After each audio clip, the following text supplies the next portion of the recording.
जोहार, मैं आनंद कुमार और आप देख रहे हैं जनमन की बात। दोस्तों, 2 दिन, बस 2 दिन, आखिरी समन, आखिरी मौका। उसके बाद क्या होगा कोई नहीं जानता। बस प्रधानमंत्री मोदी, होम मिनिस्टर अमित शाह और ईडी के चीफ ही बता सकते हैं कि क्या होगा हेमंत सोरेन का। दोस्तों, हेमंत सोरेन, मुख्यमंत्री हेमंत सोरेन के लिए साल की विदाई अच्छी नहीं दिखाई दे रही है और अगले साल की शुरुआत भी बहुत बेहतरीन होगी, इसके भी कोई आसार नहीं है। ईडी ने ठान लिया है कि 2024 के चुनावी साल में वह ताबड़तोड़ बैटिंग करेगा और इंडी अलायंस के प्रमुख नेता उसके निशाने पर हैं। प्रियंका गांधी का नाम ईडी के चार्जशीट में आया, हालांकि आरोपी के तौर पर नहीं आया, लेकिन आया। बिहार के डिप्टी सीएम तेजस्वी यादव को लैंड फॉर जॉब मामले में दोबारा समन भेजा गया है। 3 जनवरी को उनको बुलाया गया है। पहले समन पर वे नहीं पहुंचे थे।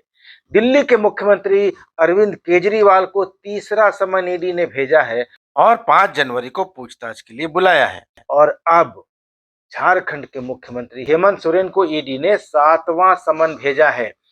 यानी ईडी अब अजगर की तरह इंडी अलायंस के नेताओं पर अपना घेरा कसता जा रहा है। नया साल इन नेताओं के लिए बहुत भारी पड़ सकता है, खासकर हेमंत सोरेन के लिए। बीजेपी के सांसद निशिकांत दुबे तो हेमंत सोरेन को भेजे गए ईडी के 7वें समन से इतने खुश हैं कि वे गीत गुनगुना रहे हैं।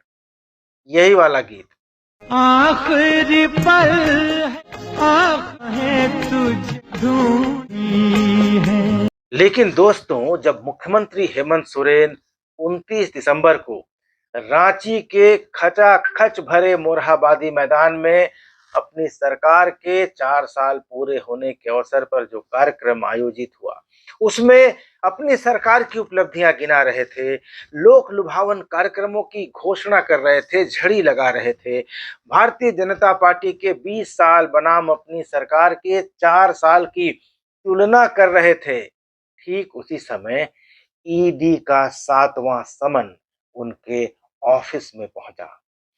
इससे ठीक एक दिन पहले 28 दिसंबर को जब अपनी सरकार के 4 साल पूरे होने की पूर्व संध्या पर अपने आवास में हेमंत सोरेन मीडिया से मुखातिब थे, तो पत्रकारों ने उनसे ईडी की ओर से बार बार भेजे जा रहे समन के बारे में पूछा। इस पर हेमंत सोरेन का कहना था कि मैं डरने और भागने वाला नहीं हूं। उन्होंने कहा कि क्या मैं ऐसा शख्स हूं जो बोरिया बिस्तर समेटकर विदेश में बस जाएगा। ईडी के प्रकरण को पूरा देश देख रहा है। मैं इस मुद्दे को लेकर चिंतित नहीं हूं। विपक्ष की चुनौतियों से घबराने वाला भी नहीं हूं। हमारी सरकार के बनने के चंद घंटे बाद ही इसे गिराने की साजिशें शुरू हो गई थीं, लेकिन अब हमने भी उनसे नूरा कुश्ती सीख ली है। ये हेमंत सोरेन जी का कहना था। लेकिन हेमंत सोरेन की इस बयान के 24 घंटे बाद ही ईडी ने 7वें समन का दांव उनके सामने चल दिया। ईडी के समन को लेकर हेमंत सोरेन पहले से ही तमाम सवाल उठाते रहे हैं। मुख्यमंत्री कहते रहे हैं कि उनके खिलाफ कोई आपराधिक मामला, कोई क्रिमिनल केस दर्ज नहीं है और न ही उन पर ईडी ने कोई ईसीआईआर दर्ज की है। ईसीआईआर वो चीज होती है जो पुलिस प्राथमिकी दर्ज करती है। एफआईआर की तरह की चीज ही ईसीआईआर दर्ज होती है। लेकिन ईसीआईआर दर्ज नहीं हुई है, इसलिए उन्हें समन भेजा जाना सही नहीं है। सोरेन ने कहा था कि एजेंसी उन्हें गवाह के रूप में बुला रही है या फिर उन्हें आरोपी के रूप में बुलाया जा रहा है, यह भी क्लियर नहीं हो पा रहा है। उन्होंने सुप्रीम कोर्ट और हाई कोर्ट से कानूनी राहतें पाने की कोशिश भी की थी, हालांकि उन्हें कोई राहत नहीं मिली। 14 अगस्त, 19 अगस्त, 24 अगस्त, 9 सितंबर, 23 सितंबर, 4 अक्टूबर और 12 दिसंबर को ईडी ने पूछताछ के लिए हेमंत सोरेन को बुलाया था। छठी और आखिरी बार ईडी ने समन भेजकर मुख्यमंत्री हेमंत सोरेन को 12 दिसंबर को बुलाया था, लेकिन सीएम ईडी के दफ्तर नहीं गए। वे दफ्तर के सामने से गुजरे जरूर, लेकिन हवाई अड्डा जाने के लिए निकले।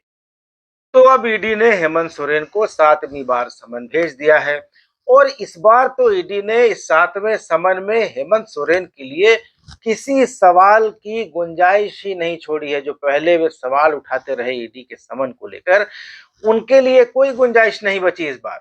और ईडी इस बार हेमंत सोरेन को उन्हीं के सवालों में उलझाने की कोशिश कर रहा है।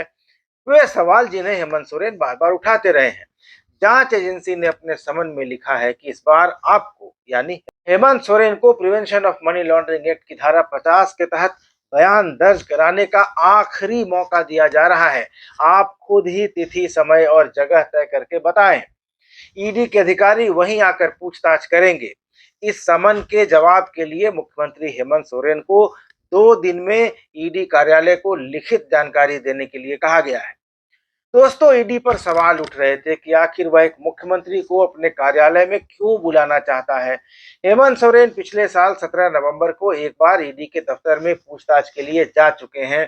करीब 9-10 घंटे तक उनसे वहां पूछताछ चली थी, साहिबगंज में पत्थर खनन के तथाकथित घोटाले के मामले में। जाहिर है, एक मुख्यमंत्री के लिए यह स्थिति काफी ह्यूमिलिएटिंग थी, काफी अपमानजनक, काफी असहज स्थिति थी। इसके बाद से हेमंत सोरेन ने ईडी के किसी भी समन का सम्मान नहीं किया, 6-6 समन पर नहीं गए। फिर कहा गया कि ईडी को अगर जानकारी लेनी है तो वह मुख्यमंत्री से समय लेकर उनसे सवाल जवाब कर सकता है। तो इस बार ईडी ने ठीक वही काम किया है। ईडी ने हेमंत सोरेन से कहा कि आप खुद ही बता दीजिए कि आप किस दिन, किस समय और किस जगह कंफर्टेबल होंगे, हम वहीं आ जाएंगे। यानी गेंद अब ईडी ने हेमंत सोरेन के पाले में डाल दी है, फैसला अब उन्हें ही लेना है। लेकिन ईडी ने आगे जो लिखा है दोस्तों, उसमें एक साफ साफ चेतावनी भी दिखाई दे रही है, और यही हेमंत सोरेन के लिए चिंता की बात हो सकती है। जांच एजेंसी ने समन में लिखा है कि वे यानी हेमंत सोरेन जानबूझकर इस मामले की जांच से बच रहे हैं और समन की अवहेलना कर रहे हैं।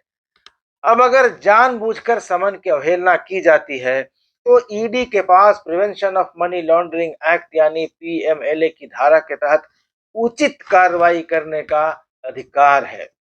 समन में यह भी कहा गया है कि 6 समन जारी करने के बाद भी आपकी ओर से निराधार कारण बताए गए और आप ईडी कार्यालय में उपस्थित नहीं हुए, इस वजह से अनुसंधान में यानी इन्वेस्टिगेशन में बाधा आ रही है। ईडी ने इस 7वें समन का आधार भी बताया है। कहा है कि बड़गाई अंचल के उप निरीक्षक भानु प्रताप प्रसाद के घर से छापामारी में जमीन से जुड़े कई अहम दस्तावेज मिले थे। ईडी उसकी जांच कर रहा है। इसी मामले में पूछताछ के लिए आपको समन जारी किया गया है।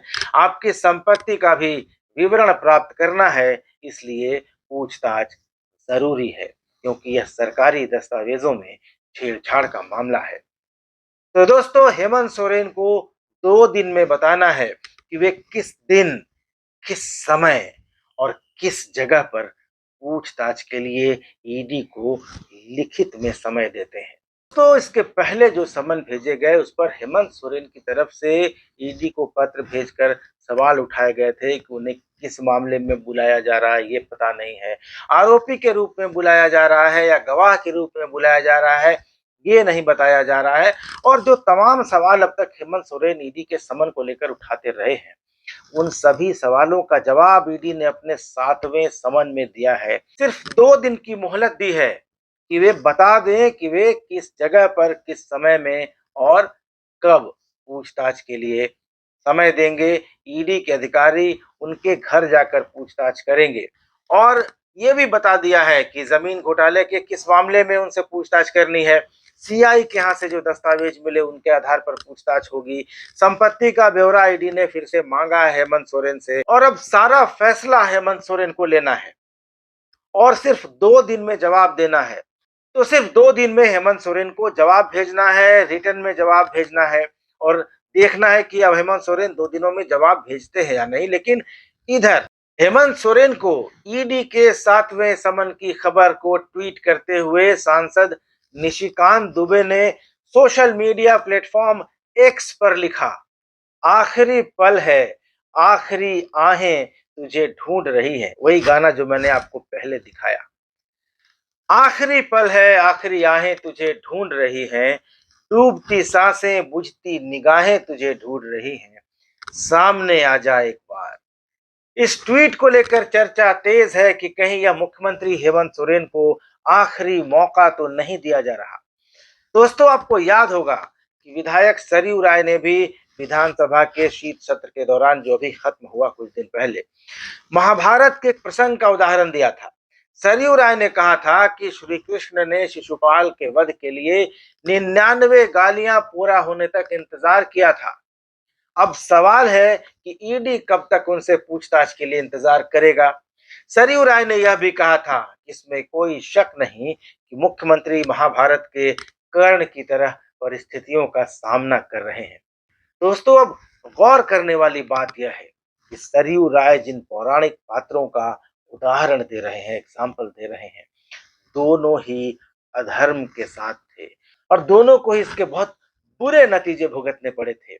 निशिकांत दुबे और सरयू राय की बातों पर गौर करें तो यह साफ साफ इशारा है कि झारखंड में जल्दी ही कुछ होने वाला है। लेकिन हेमंत सोरेन अड़े हैं, कह रहे हैं कि हमारे कदम चलते रहेंगे जब तक सांसें रहेंगी, हम वह मुसाफिर नहीं जो बाधा देखकर चलना छोड़ दे। तो अब हेमंत सोरेन ईडी के समन का जवाब देंगे या नहीं देंगे, यह अगले 2 दिनों में साफ हो जाएगा। और अगर मुख्यमंत्री जवाब नहीं देंगे तो ईडी ने अपने समन में जिस उचित कार्रवाई करने के अधिकार की चेतावनी दी है, वह उचित कार्रवाई क्या होगी, इस पर भी अब लोगों की नजर बनी रहेगी। क्या मुसाफिर बाधाओं को अनदेखा करके चलता ही रहेगा, या शिशुपाल की तरह 100वीं गलती पर कोप का भाजन बन जाएगा, या कर्ण की भांति कवच कुंडल विहीन होकर भी रणभूमि में योद्धा की तरह शान से वीर गति को प्राप्त होगा। नए साल में इन सभी सवालों के जवाब का इंतजार रहेगा। क्या होगा, आप क्या सोचते हैं, इस पर अपनी प्रतिक्रिया जरूर दीजिएगा। वीडियो अच्छा लगा हो तो उसे लाइक, कमेंट और शेयर भी कीजिएगा। चैनल को जरूर सब्सक्राइब कर लीजिएगा। धन्यवाद। नमस्कार।